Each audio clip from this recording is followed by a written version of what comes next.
Bem-vindos a bordo. Chegou a hora de decolar e viajar nas histórias dos brazucas pelo mundo. Apertem os cintos, embarquem nessa e boa viagem.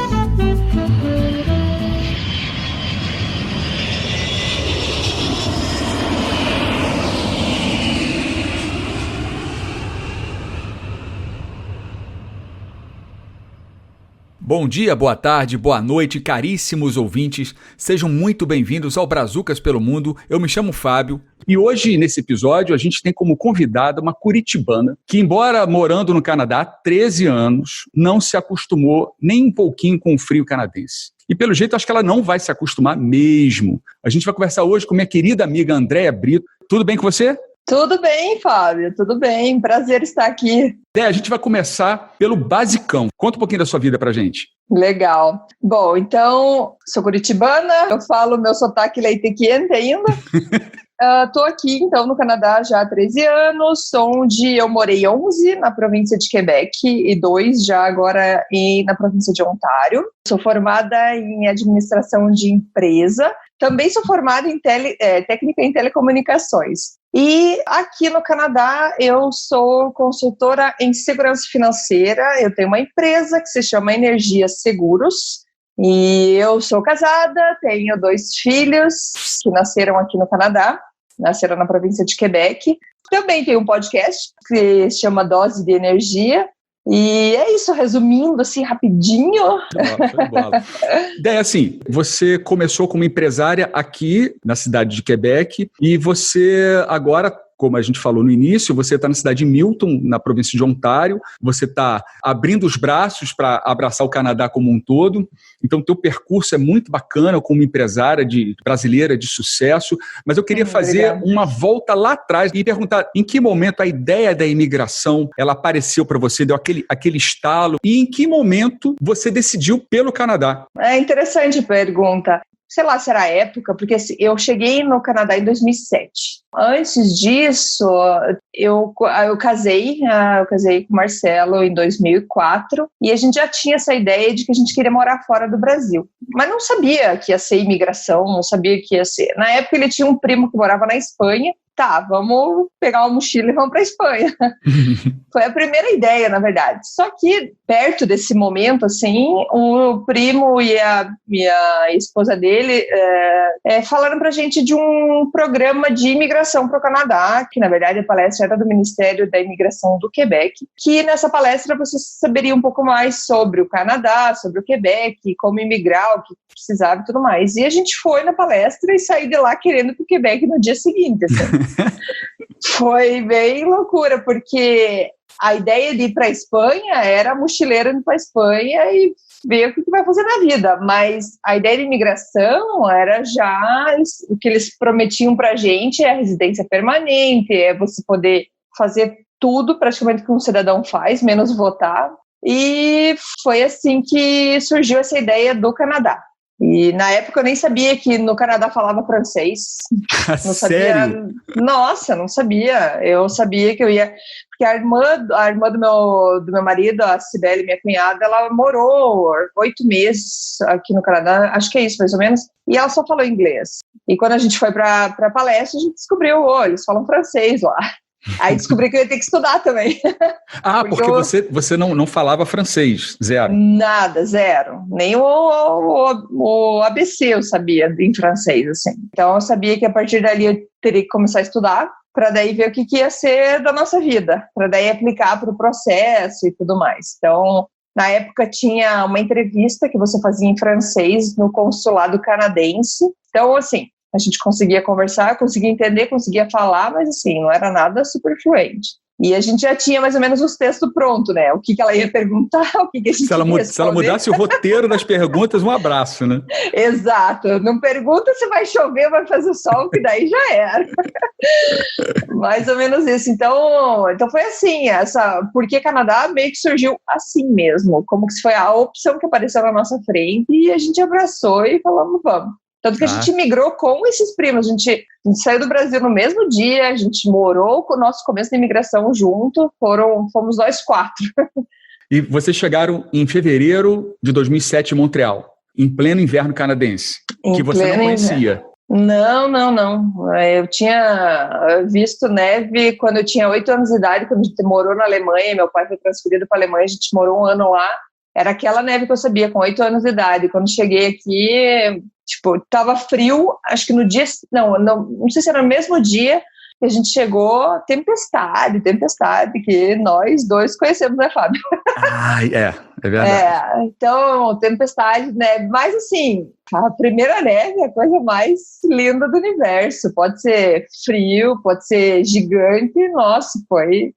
O que a gente riu, o que a gente se divertiu, assim, não tem o que falar. Cair, neve pelo joelho, foi engraçado, foi. Bom, nessa primeira leva dos seus primeiros dias ou meses aqui na província de Quebec, na cidade de Montreal, quais foram as suas primeiras dificuldades ou maiores dificuldades nesse primeiro momento? A maior dificuldade, eu sempre falo que é a língua. E, sei lá, eu meio que coloco isso junto com a tua confiança. Quanto mais você sabe a tua língua, melhor você entende o que a pessoa vai te falar e melhor você consegue expressar o que você quer. Então, eu lembro, como se fosse ontem, a nós lá no aeroporto de Montreal, cada um de nós 4 com 2 malas daquelas gigantes, lotada, e precisando de um táxi para ir para o albergue que a gente tinha reservado. E a gente tirava meio que no par ou ímpar, quem que vai falar. E quando era a minha vez, eu lembro que eu corria e falava inglês, e o Marcelo, meu marido, ficava na minha cola e falava, não, a gente vai praticar o francês aqui, porque o inglês era fácil para mim. A parte da cultura, acho que assim, nas primeiras semanas, você não sente tanto essa diferença, porque você meio que não interage muito com as pessoas. Vem com o tempo. A comida também. Comida você acha tudo meio que o que tem no Brasil, você acha no Canadá. Então, não foi tão difícil para mim. Culturalmente, o que a gente viu é, sei lá, o pessoal falando mais baixo, o brasileiro gosta de falar alto, eu falo alto. A gente viu que não podemos fazer tanto barulho aí, porque senão todo mundo vira a cabeça, quem são esses loucos aí? Mas assim, falando de cultura, língua, seria mais ou menos isso assim, que eu senti. O clima, como eu falei, o nosso primeiro inverno foi só festa, e depois que você acaba pensando, nossa, é verdade, todo ano, tem 6 meses disso. Todo ano é ótimo. Essa parte do clima meio chatinha, digamos assim. Bom, beleza. Você chegou, vocês não falavam francês, vocês falam hoje, e vocês começaram a fazer a francização do governo.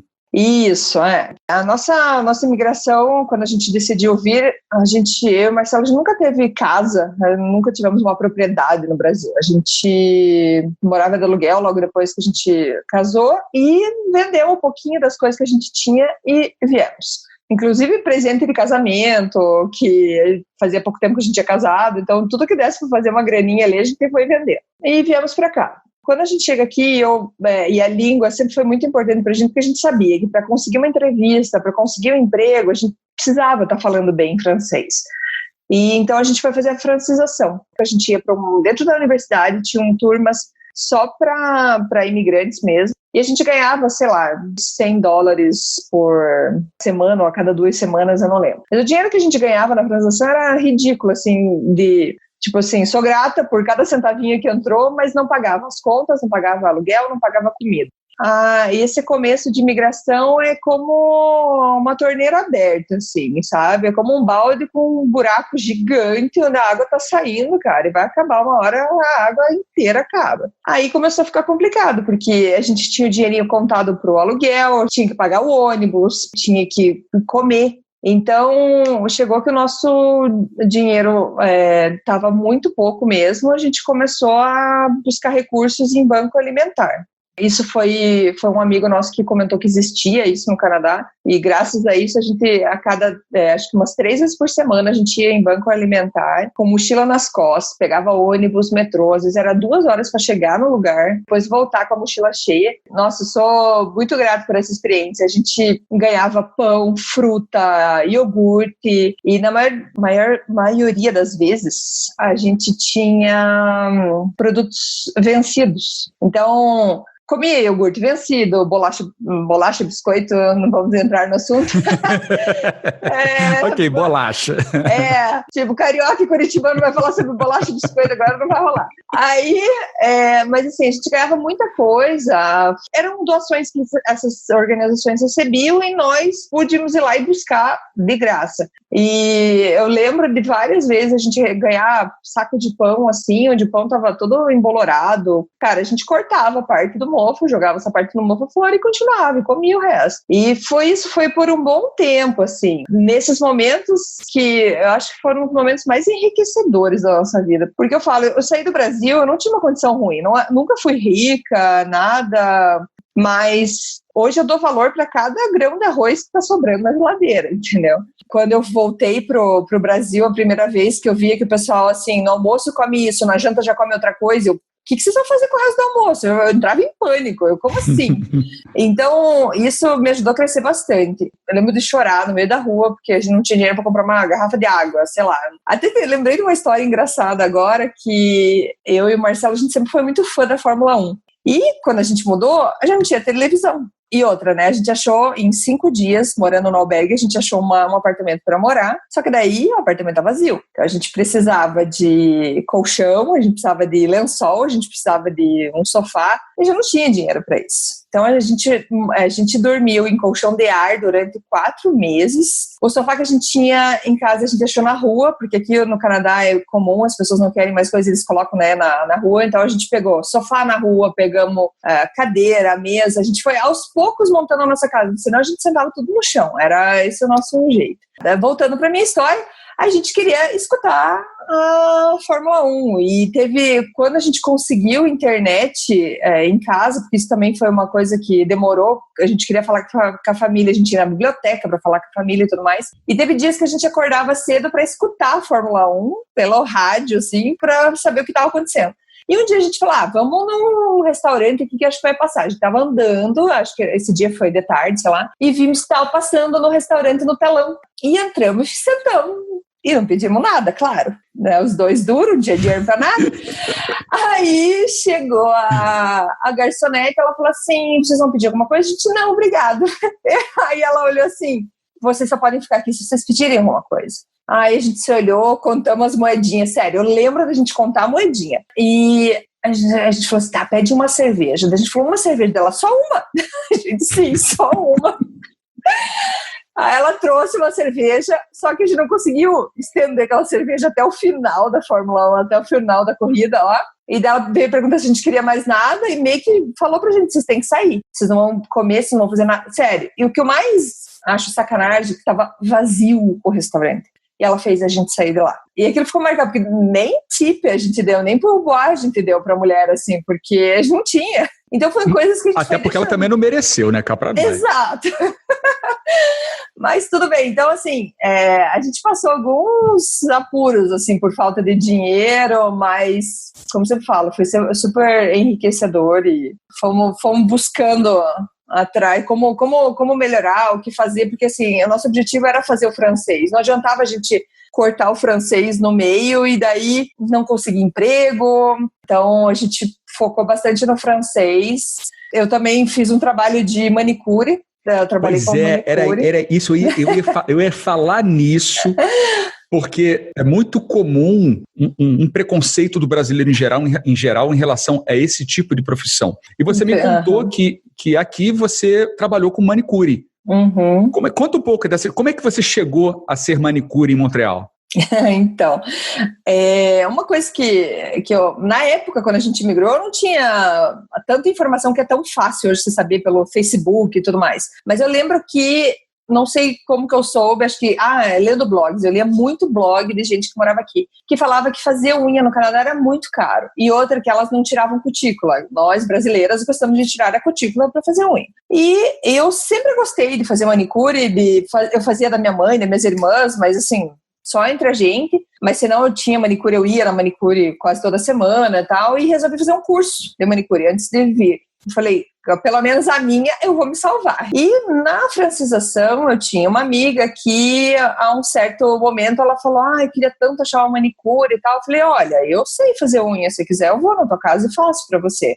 Ela, sério? Mas você cobra? Eu falei, não, eu não fiz em ninguém ainda, eu vou lá e te ajudo, né? Tipo, daí eu fui, fiz a mão em pé dela, ela me pagou, forçado, porque eu não queria nem receber, porque eu tava sem graça, e ela falou assim, não, eu vou contar pra todo mundo que eu conheço que você é manicure. E assim, agradeço todas as minhas clientes do começo que tiveram paciência, porque eu demorava pra caramba, porque assim, eu não arrancava bife, mas era demorado. Nossa, era muito demorado. E daí, acabou que eu fiquei conhecida por muita gente, assim, e eu ia de casa em casa. Eu saía da onde a gente morava, no bairro que a gente morava, e ia em qualquer lugar de Montreal para fazer pé e mão da mulherada. Mas só de brasileira? Ou você já fazia de... brasileira. Ah, entendi. Na época eu nem conhecia ninguém de outra origem e como a gente tem o nosso jeito de fazer manicure era das brasileiras. E eu tinha bastante, foi assim, a minha primeira renda foi realmente fazer manicure e pedicure. E eu gostei que você falou na introdução sobre o assunto, sobre não ser reconhecido, porque assim, apesar de ter formação e tudo mais, eu adorava fazer unha, sério. Às vezes meu marido falava, chega, você tá cansada, mas eu gostava porque a gente batia papo, conhecia gente, só que tinha clientes que te tratavam muito mal. Era mais uma escrava que estava ali para fazer a tua pé e mão. Por conta dessa nossa cultura, que você é manicure, peraí, com você eu não vou conversar sobre meus assuntos, você faz minha unha, tchau, e vai embora. Aí o que aconteceu? Em fevereiro, a gente migrou em fevereiro, em julho eu descobri que eu estava grávida. E logo depois que eu fiquei com um barrigão gigante, eu comecei a avisar minhas clientes. Eu falei assim, olha, eu posso fazer tua mão, mas o pé eu já não consigo mais, porque eu não posso apertar minha barriga, né, para fazer o teu pé. Ah, então não quero mais saber de você, não, tipo, pode deixar que eu vou ver se eu acho alguma outra coisa, mas... Então, assim, são a minoria das mulheres que fizeram isso, mas assim, grande maioria viraram amigos, conheço até hoje, assim, as meninas. Tem uma, que eu vou falar até o nome dela, a Yascula, espero que ela escute isso, ela sabe, cada vez que eu encontro ela em Montreal, eu sou eternamente grata, porque ela me ajudou, uma estranha, que ela nunca tinha visto na vida, de um jeito, Fábio, uma vez ela sabia das nossas condições, tudo que a gente não tinha grana, nada. Ela soube de um casal que estava se mudando para a Europa e estava dando tudo o que tinham na casa. Tudo. Panela, talher, sofá, cama, estande, tudo, Fábio. Pois ela foi lá em casa, buscou eu e meu marido, fomos até esse casal europeu lá que estavam saindo, e eles falaram, o que vocês querem? A gente falou, a gente quer tudo, a gente não tem nada. E, pois a Yascula, ela ajudou a gente a alugar o caminhão, sério, assim, eu não tenho palavras para agradecer o que ela fez, porque fiquei por muitos anos com aquela mesma cama, com aquele mesmo sofá, com as mesmas panelas e talheres. Se duvidar, meus talheres que eu tenho hoje vêm dessa época ainda. Então, assim, eu sou muito, muito grata. É demais, assim. Por isso que eu sou uma pessoa extremamente voltada para a comunidade. Eu acredito muito no poder da comunidade. Eu quero estar sempre podendo ajudar de qualquer jeito. Às vezes você não sabe nem como ajudar, mas tua presença, estando ali. Então, essa é uma das coisas. O Banco Alimentar, que é uma coisa que eu nunca vou esquecer na minha vida, foi uma experiência super rica. As pessoas que foram minhas clientes de manicure e essas ajudas que eu tive, assim, tem bastante coisa para agradecer a vida aí. Lógico. Deixa eu te perguntar uma outra coisa. Você falou que vocês, né, fizeram a francização do governo e tal, e nesse período vocês não trabalhavam, vocês viviam do que vocês tinham economizado no Brasil, trouxeram para cá, e a ajuda do governo de aproximadamente $100 por semana para vocês. E você começou a trabalhar como manicure. Mas exato. Como é que funcionou a empregabilidade para vocês à medida em que vocês foram passando o tempo em Quebec, se apropriando da cultura quebecoise? A empregabilidade ela foi melhorando para vocês em que sentido e como? Bom, eu acho que o que aconteceu? Depois eu manicure, já não conseguia mais trabalhar como manicure, eu fui em busca de um emprego, porque eu precisava. Eu falei, gente, tá sem dinheiro, só nós dois, a gente até se vira, fica sem comer, mas com uma criança já é mais complicado. E eu consegui um emprego numa seguradora em Montreal para fazer correção de dados, tipo, corrigir endereço de clientes. Esse foi meu primeiro trabalho, e eu lembro que quando eu fui para entrevista, a gente sabe, no Brasil, se você chega barriguda para pedir um emprego, a chance de ter um emprego é ridícula. Aí eu fui, era inverno, eu de casaco, cheguei pra entrevista, a mulher falou assim, pode deixar teu casaco aqui? Não, tô confortável, assim, super confortável, assim.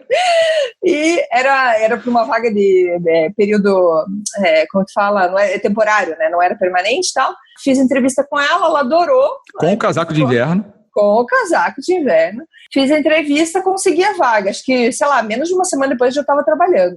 E passou, sei lá, um mês que eu estava trabalhando. A minha chefe chegou para mim assim, você tá grávida, né, Andréia? Que até então eu estava disfarçando, mas assim, a barriga foi crescendo, tinha que fazer, né? Aí você trabalhando todo dia com casaco de inverno, eu tô confortável. Já não era casaco, mas eu colocava aquelas blusas, tipo, tudo que fosse mais largo, tentava disfarçar, assim, eu não queria contar pra ninguém que eu estava grávida com aquele medo de perder o emprego, mas é assim, o contrário, quando eu peguei minha licença maternidade, a chefe falou assim, a gente adorou o teu trabalho e a gente quer você de volta, assim que você decidir voltar a trabalhar, venha falar com a gente. Só que daí depois da minha licença maternidade, a gente acabou mudando para Quebec. E nesse tempo também meu marido trabalhava de madrugada, trabalhava meio que colocar coisa dentro da caixa e guardar, assim, das 4 da tarde até meia-noite. O que me faz lembrar de uma outra história, se você me permite. Lógico.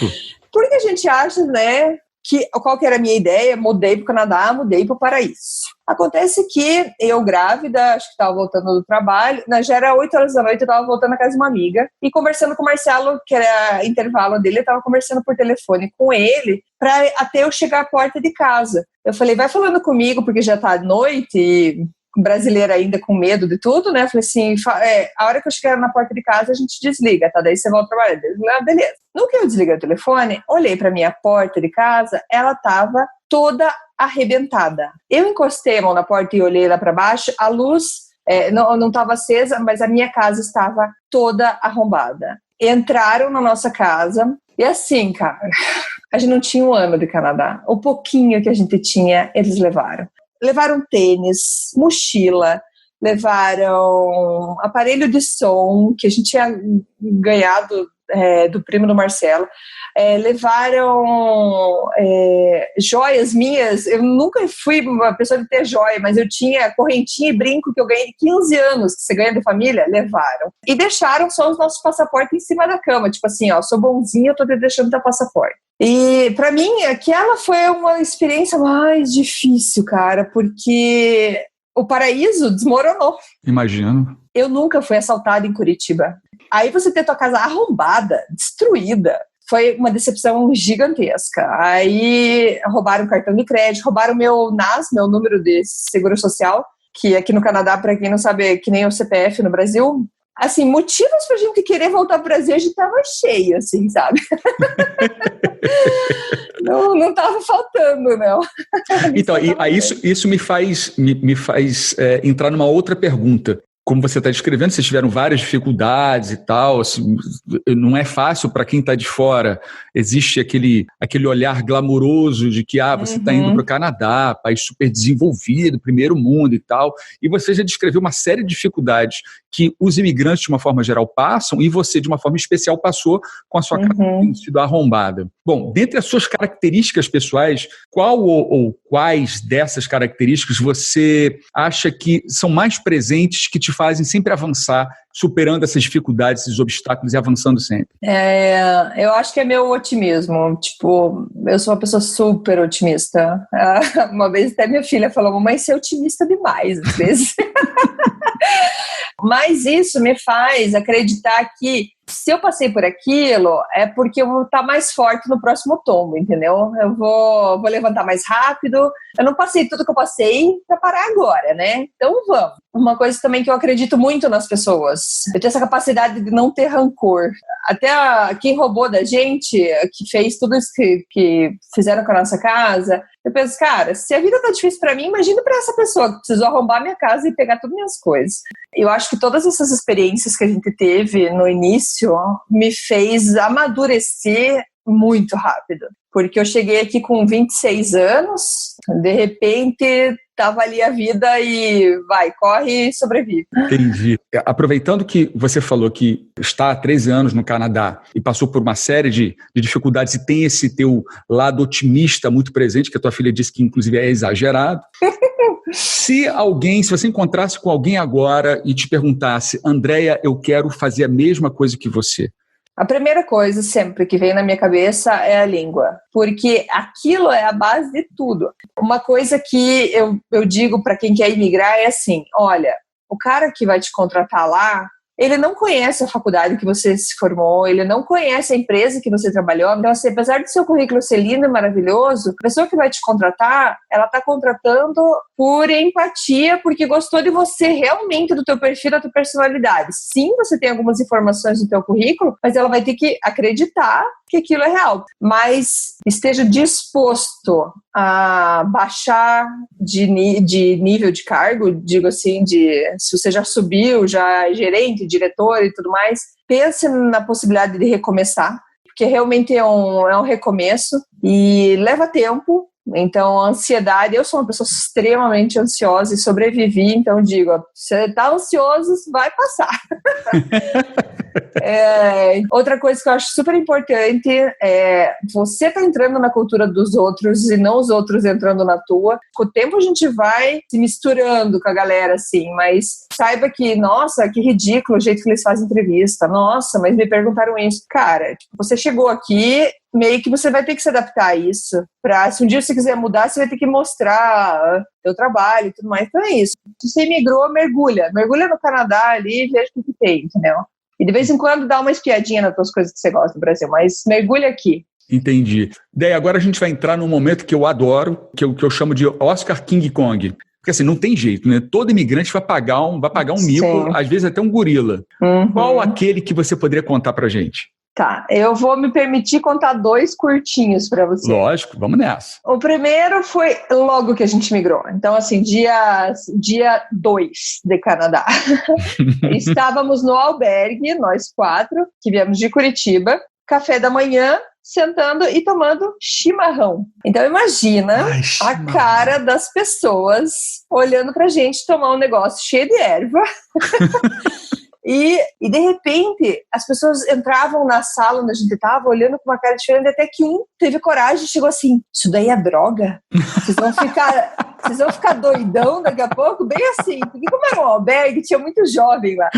A gente se partiu de dar risada. Então, assim, esse foi o primeiro, assim, tipo, beleza, a galera não sabe o que é chimarrão. Esse foi um. Mas tem outro que eu acho que foi engraçado, que me veio à cabeça quando você me fez a pergunta, foi como conselheira financeira, então eu trabalho com o pessoal tudo engravatado, todo o pessoal sério, blá, blá, blá, e a gente tinha uma reunião, e como eu já tive alguns problemas de saúde aqui e tudo mais, eu tinha um remédio que eu tinha que tomar toda noite. E no dia dessa reunião, sei lá, porque a esperta aqui tomou de manhã, e foi pra reunião. Voltando um pouco, a Andréia aqui, que fala bastante, é muito introvertida. Então, às vezes as pessoas precisam vir e falar oi pra mim, pra daí eu começar a falar. Mas, então, nessas reuniões, entrava calada e saía calada. Sempre foi assim. E nesse dia, como eu tomei o meu remédio, eu cheguei arrasando. Eu achei como se eu tivesse bebido. Eu falava com todo mundo, e oi, tudo bem, e não sei o quê, e dava gargalhada. Eles estavam assim, quem que é essa louca aí?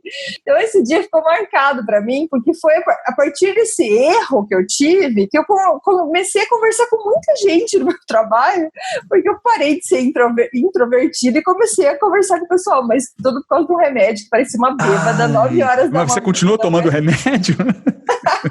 Não, eu nunca mais errei, né? Nunca mais errei. Show.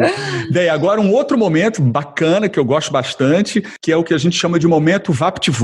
Eu vou te fazer perguntas, não são muitas, que você tem que pensar numa palavra e dizer o que vem à tua cabeça sem refletir muito. Lógico, você pode até desenvolver o teu raciocínio, mas tem que ser a primeira palavra que aparece. Vamos nessa? Então, beleza. Você está 13 anos no Canadá, 11 anos em Quebec e só 2 aninhos em Ontário. Você prefere a neve de Quebec ou a neve de Ontário? A de Ontário. Porque aqui não tem. Não tem quase nada. Se eu tirar uma foto para você agora e ver aqui, você vai ver que tem a grama verdinha. Tem grama em janeiro? Verdinha. Não, para. Eu não gostei dessa tua resposta. Vamos trocar de assunto. Isso é deprimente. O Fábio vai cortar essa parte do vou editar isso.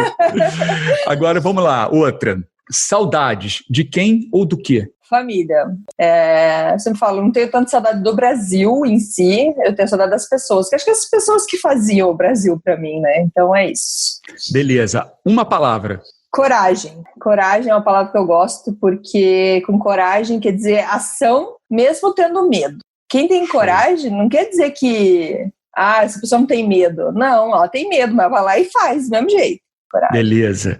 Amizade para você é? Sinceridade. Eu gosto de gente sincera, gosto de gente que fala a verdade. Eu não gosto de mentira. Eu gosto da sinceridade, transparência. Beleza. Imigrar para você é? É uma transformação.